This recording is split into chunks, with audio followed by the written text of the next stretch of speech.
Vocês estão vendo aqui uma típica representação de um número misto, do qual nós falamos aí na última passagem dos slides que estava sendo apresentado sobre fração. E este tipo de número é um número que ele é formado, como vocês estão observando aí, por uma parte inteira, tá certo? Que no caso é o 2, e uma parte fracionária, que no caso aqui nós temos um quarto. Quer dizer que nós é como se tivesse sido consumido duas partes inteiras e mais um quarto de uma parte, tá? Então esse número se caracteriza por este tipo de montagem aqui. Ele tem uma parte inteira diante de uma parte fracionária. Mas antes de chegar à explicação de como eu vou transformá-lo numa fração do tipo imprópria, eu vou voltar no princípio de como ele surge, ou seja, transformar uma fração imprópria em um número misto. Como acontece o surgimento disso aqui, tá? Então vamos virar aqui a página. Vocês têm um exemplo aqui. Eu tenho uma fração do tipo imprópria.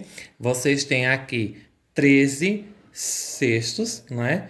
Onde o numerador é maior do que o denominador. E este numerador aqui, ó, ele não se divide exatamente por 6. Então, isso é uma característica desse tipo de fração. Por isso que ela é considerada uma fração do tipo imprópria. Nós sabemos que frações, na realidade, representam divisões. No caso, essa nossa, aqui a divisão seria inexata, ou seja, teria resto, né, na divisão. Então, aqui embaixo, eu vou executar essa divisão aqui para que a gente veja a obtenção desse resultado. Então, eu tenho aqui o 13, certo? Que é o numerador, e ele será dividido por 6, que é o nosso denominador, tá? Então, quantas vezes eu devo multiplicar 6 para chegar próximo de 13? Então, no caso, 2 vezes, né, gente? Então, 2 vezes 6, 12, para 13 falta quanto? 1. Vocês veem que esse resto aqui, né? Ele é um número maior do que zero, justamente porque sobrou o resto. Então, como essa conta aqui vai ser transcrita numa forma mista? Da seguinte forma: primeiramente, todo número misto, ele conserva-se o seu denominador.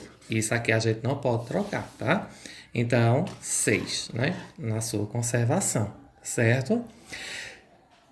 Esse número aqui, o 2, que representa o quociente, é a parte dos inteiros que foram consumidas. Então, no caso aqui na frente, número 2, certo? E o resto representa o número 1. Então, quer dizer que esse 1 passa a ser o numerador. Então, nós tivemos aí 2 inteiros diante de 1 sexto. Quer dizer, é como se eu tivesse feito uma utilização de duas partes inteiras e mais 1 sexto dessas partes aí anteriores, tá? E isso aqui caracteriza-se como sendo um número do tipo misto. Então, a fração imprópria, ela foi invertida para um número misto, tá? Então, é dessa forma que esse número aparece. Voltando lá para a nossa fração aqui, né,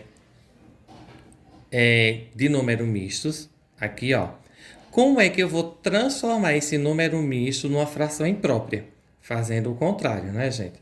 A gente vai repetir aqui o denominador 4, veja que a gente não modifica o denominador, né? Ele se mantém.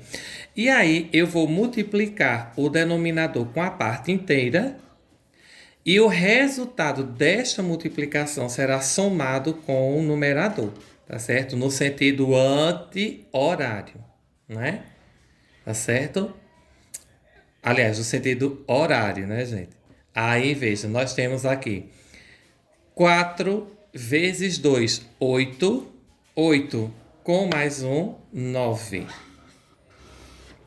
Certo? Então, nós temos aqui 9 quartos, que representa 2 inteiros diante de 1 quarto. Se eu dividir 9 sobre 4, vai surgir esse número misto aí anterior, tá certo? E aí ficamos por aqui nessas explicações de número misto.